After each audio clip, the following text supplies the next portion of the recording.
que são grandezas para a gente? A ideia de grandeza, gente, é justamente a ideia das variáveis que estão sendo trabalhadas dentro de situações, problemas, onde eu tenho razão e proporção envolvendo essas grandezas. Então, algumas delas eu já citei para vocês aqui.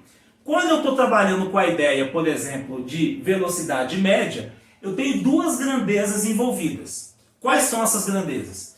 A grandeza tempo e a grandeza espaço.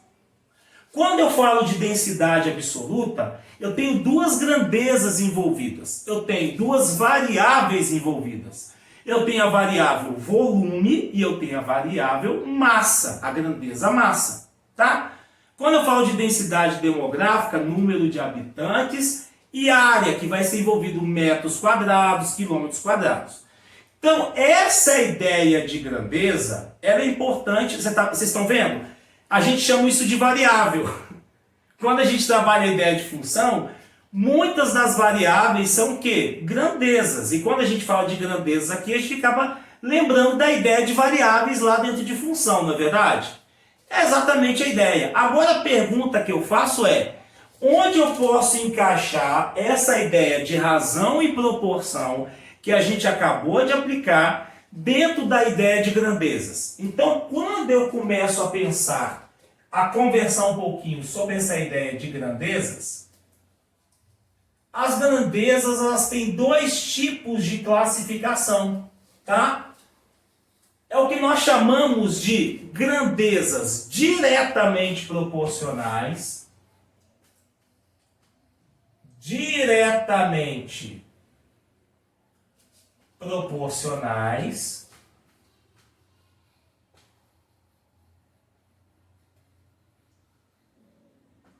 e as grandezas que eu chamo de inversamente proporcionais.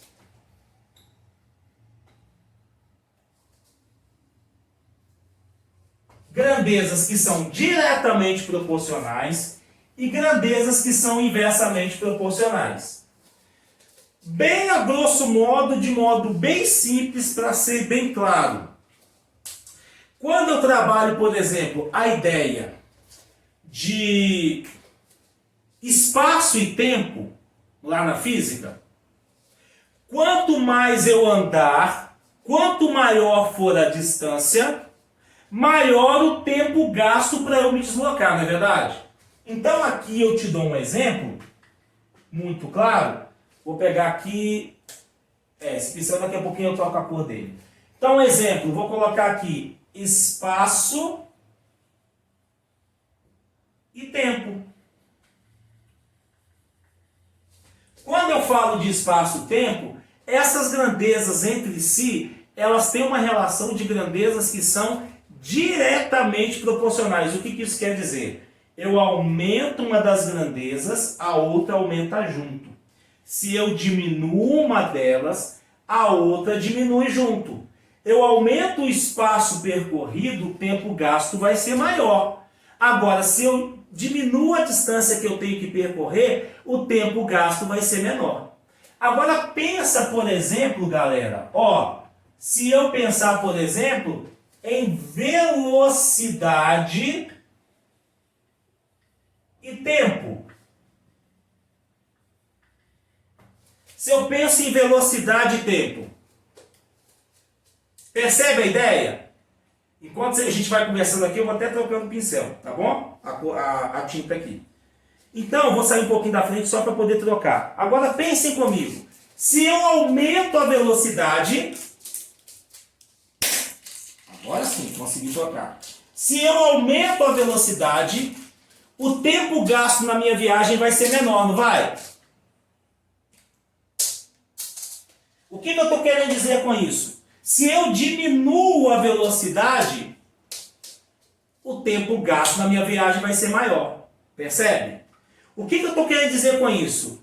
Quanto maior for a minha velocidade, menor o tempo gasto. Eu aumentei uma das grandezas e eu diminuí a outra.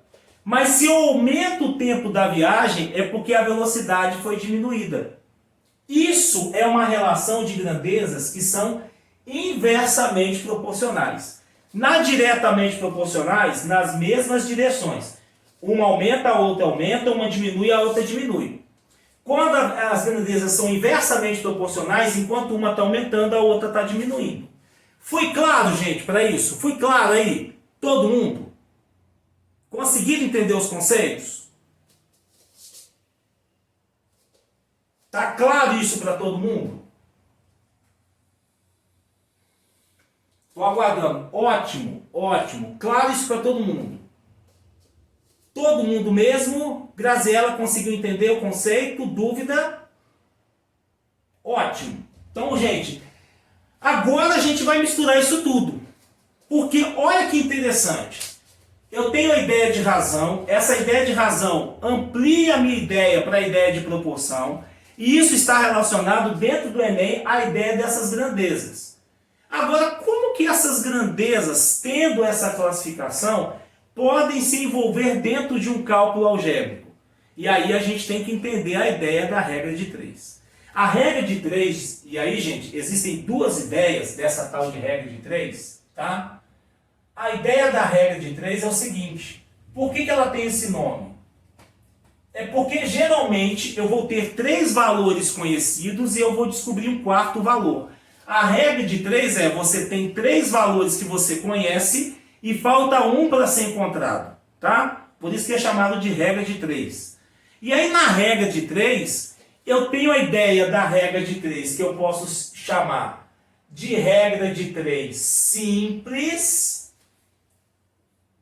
Essa aqui, a galera, de um modo geral, todo mundo lembra, ou a maioria lembra, e tem a regra de 3 que eu chamo de composta. E essa aqui, quando cai, é onde a galera acaba errando mais, é óbvio, tá? Porque essa regra de 3 composta, ela, digamos, ela é um pouquinho mais complexa. Complexa aqui é porque ela tem mais informações. Não quer dizer que ela é mais difícil.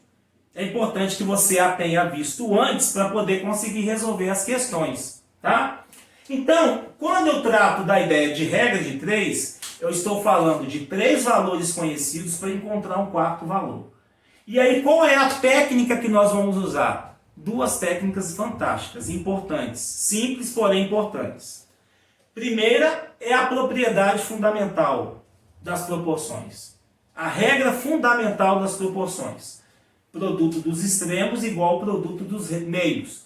Que é a primeira propriedade que nós colocamos na aula hoje. É o tal do multiplicar cruzado. E a segunda coisa que tem que estar muito bem clara para nós é a ideia de a gente entender o que é a grandeza diretamente e inversamente proporcional. Eu quero mostrar para vocês aqui 2 exemplos que são de extrema e vital importância.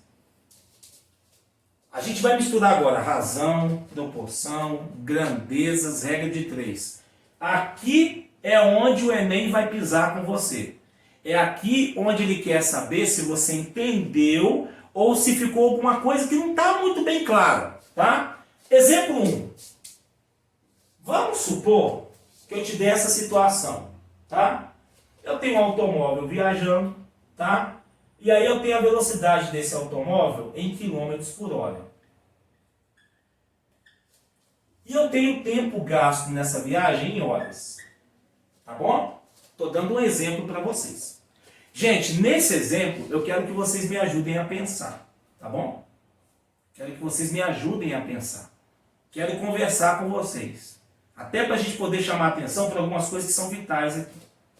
Um automóvel viajando a 80 km por hora nessa viagem, ele consegue fazer um percurso em 3 horas. Se esse automóvel viajar a 100 km por hora, ele vai gastar quanto tempo para poder fazer o mesmo percurso? É o mesmo percurso. Ele fez a 80 km por hora, 3 horas. Se ele fez a 100, X.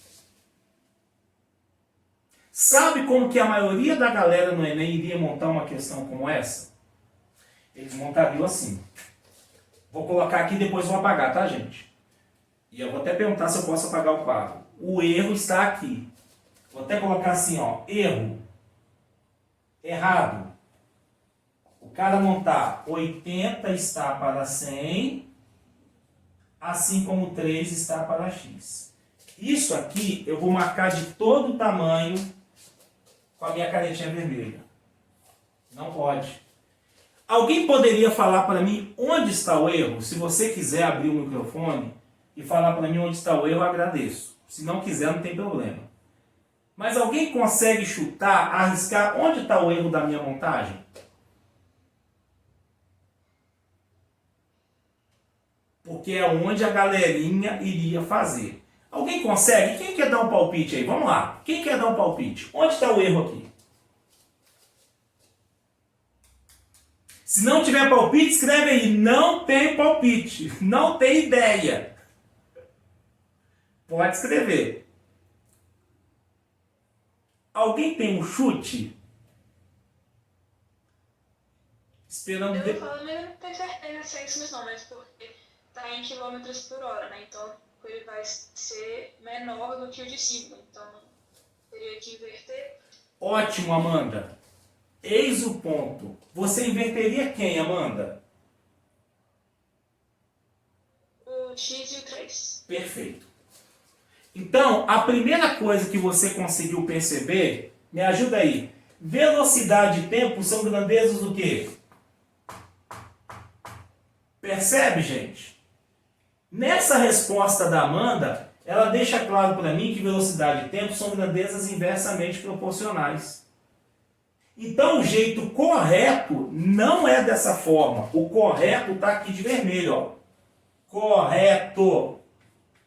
O correto é 80 está para 100, assim como eu tenho que inverter o 3 e o x.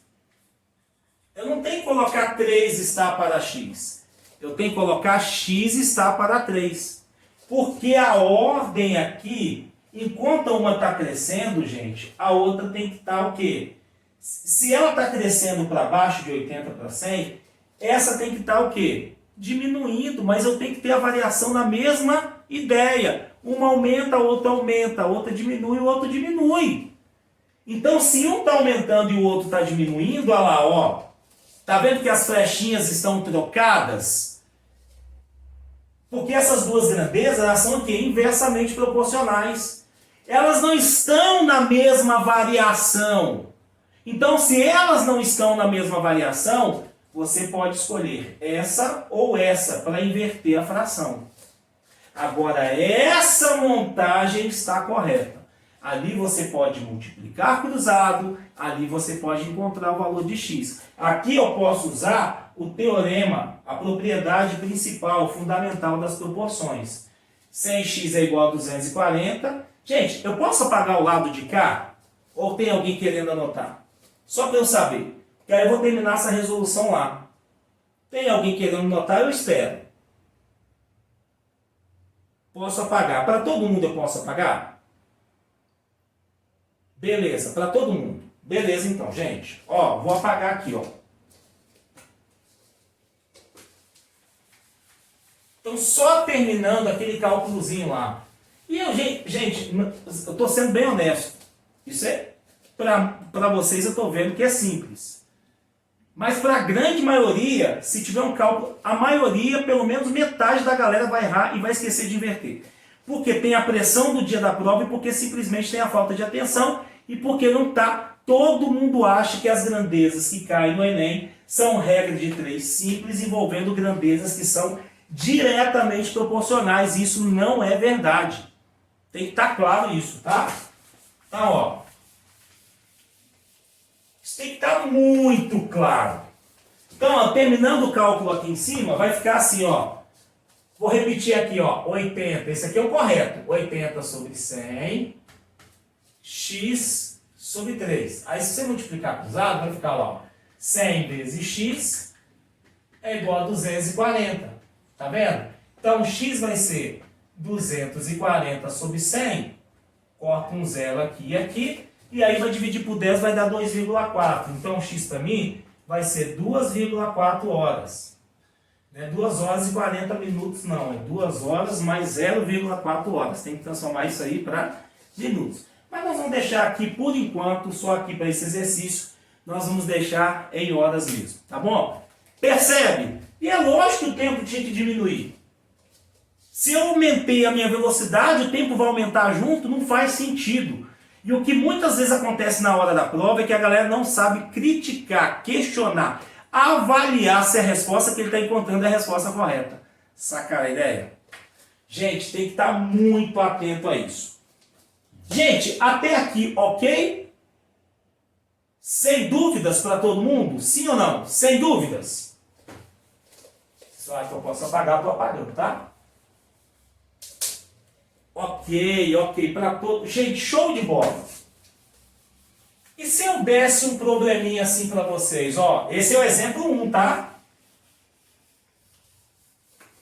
Digamos que esses exemplos que eu estou trabalhando com vocês aqui, não é só para poder saber, né, o que vocês sabem, o que vocês não sabem, mas para a gente poder também fixar esses conceitos, porque tudo isso está diretamente relacionado. Não se esqueça, a gente vai falar da matemática financeira, né? Então, por mais que isso aqui esteja relacionado em tudo, praticamente grande parte da prova, tudo isso aqui a gente não pode perder o foco para a gente trabalhar a ideia de matemática financeira. Se eu tivesse assim, ó, problema clássico, gente, eu estou colocando aqui só problemas clássicos, eu quero ver como que vocês estão aí, ó. Eu tenho, vamos supor que sejam operários, eu tenho um número de operários, eles vão construir um muro, vão trabalhar tantas horas por dia, durante tantos dias. Então vamos lá, vamos supor que, vou colocar essa tabela aqui, 8 operários vão construir um muro e eles vão trabalhar aqui 6 horas por dia durante 10 dias. Então 8 operários conseguem conseguem construir um muro trabalhando 6 horas por dia por 10 dias. Não sei o tamanho do muro, não importa, tá? Agora imagine só, e se eu tivesse 6 operários para construir o mesmo muro? Eles trabalhando 8 horas por dia, quantas horas ou quantos dias eles vão gastar para construir o mesmo número? Quero ouvir de vocês, um problema como esse, ele é fácil, mediano ou difícil para vocês? Escreve aí. Vocês saberiam resolver um problema como esse, sim ou não? Aguardando o delay.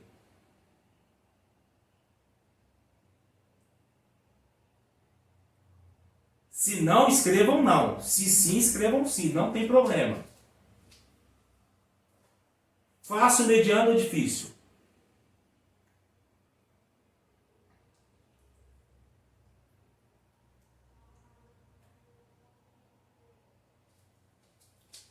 Não sei. Não sabe. Gente, todos não sabem ou alguém sabe? Gente, seja bem honesto comigo, não tem problema não. Não tem problema, sabe por quê? Porque eu te falo que a grande maioria não sabe. Tá?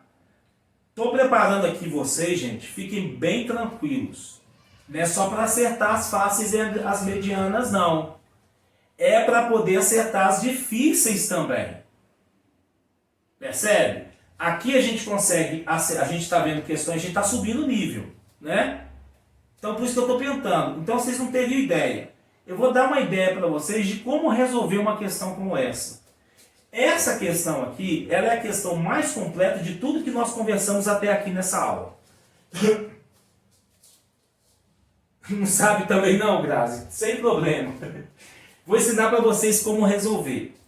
Aqui eu tenho que dominar grandezas que são diretamente, inversamente proporcionais, regra de 3 simples e regra de 3 composta. Isso aqui é uma regra de 3 composta, gente. Então a primeira coisa que eu vou fazer é o seguinte. Eu vou identificar em qual coluna está a variável do meu problema. E aí eu consigo perceber que aqui está a variável do meu problema. Na coluna dias. A pergunta do exercício é quantos dias, não é isso? Então ali está a variável do meu problema. Segunda coisa que eu tenho que identificar. Vou pegar o pincel que está aqui no meu bolso. Se eu já identifiquei, lembra que quando a gente fez aqui para grandezas inversamente proporcionais, a gente colocou as flechinhas trocadas, porque a gente percebeu que velocidade e tempo eram grandezas que eram inversamente proporcionais? Então, aqui eu vou colocar o esquema das flechinhas também. Esse esquema me ajuda muito. E ele é fundamental. E não dá para resolver se você não fizer esse esquema das flechinhas. Que esquema é esse, Paulinho? Simples. Na coluna onde está a variável do problema, você vai escolher se a sua flechinha ficará para cima ou para baixo. A primeira escolha é livre. Eu vou colocar para cima. Se você escolheu para baixo, não tem problema nenhum. Ou para cima ou para baixo. A primeira escolha ela é livre. Sossegado. Tá? Agora, gente, eu vou comparar essa coluna com as demais colunas. Mas eu vou fazer essa comparação de duas em duas. Eu não vou fazer ao mesmo tempo. Vou explicar como. Vamos pegar, por exemplo, vamos pegar o número de operários, né? 8 operários fazem o serviço em 10 dias. Eu vou começar de lá para cá, tá bom? Só para vocês entenderem. 8 operários gastam 10 dias para fazer a obra. Vocês acham que 6 operários vão gastar mais ou menos dias? Bom, se 8 fazem 10, se eu diminuir o número de operários, eu vou gastar mais tempo. Vocês concordam comigo?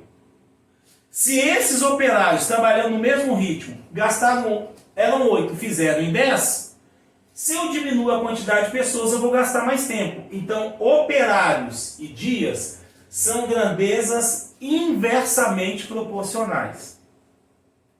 Percebe? Entenderam a ideia, gente? Sim ou não?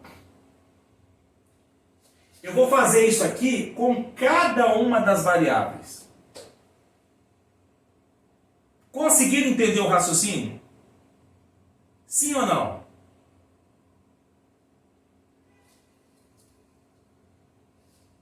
Sim. Todo mundo, gente, pode digitar aí, senão a gente vai voltar à explicação, tá? Todo mundo conseguiu entender? Tá claro isso para todo mundo? Beleza, todo mundo entendeu. Gabi, você conseguiu entender? Pode digitar aí para mim. Se não entender, gente, ótimo. Então todo mundo entendeu. Agora a gente vai comparar ela com as outras. Com a do muro não vai precisar, porque se você vai inverter ou não vai inverter, não importa. Então você colocou aqui para cima, vamos supor que sejam diretamente proporcionais, né? Aqui não faz, se você quiser fazer a comparação, só para você entender, ó, um muro foi feito em 10 dias. Um muro vai ser gasto quantos dias? Não importa, né? Os mesmos 10 dias. Grandezas que são diretamente proporcionais. Mais muros, mais dias. Menos muros, menos dias, né? Então são grandezas que são diretamente proporcionais. Agora, trabalhando 6 horas por dia, eu gastei 10 dias. E se eu trabalhar mais horas por dia? Possivelmente eu vou gastar menos dias, né? Se eu trabalho mais horas por dia, eu faço serviço mais rápido. Então essas duas grandezas são inversamente proporcionais. Horas por dia e dias. Olha que interessante. Tá vendo? Grandezas que são diretamente, grandezas que são inversamente. E aí, como que eu monto esse problema? Gente, é simples. Essa terceira e última etapa é simples. É muito simples, mas a galera não lembra disso ou não sabe disso. Tá? Então, a coluna onde está a variável, ela fica sozinha assim, ó. 10 está para x.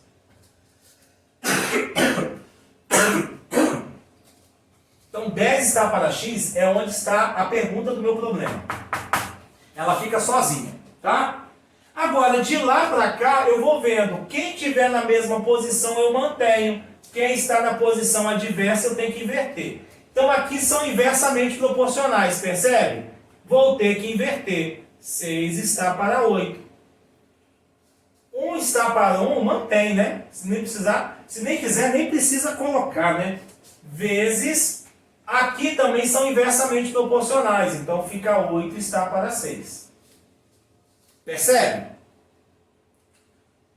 E aí, gente, eu vou fazer esse cálculo, né? E aqui eu posso simplificar um montão de gente, ó. Pode simplificar. Só destampar aqui. Esse aqui pode cancelar com esse pode cancelar com esse. Cancela todo mundo. Isso aqui proposital, tá? Só para poder encurtar os nossos cálculos. O mais importante é entender o raciocínio, tá? Então 10 está para x, assim como 1 está para 1, tá? Então x vai ser igual a quanto? Vai ser os 10. Porque olha o que aconteceu. Eu diminuí 2 operários aqui, mas aqui eu aumentei 2 horas de trabalho. Então aqui eu vou gastar 10 dias, os mesmos 10 dias, tá?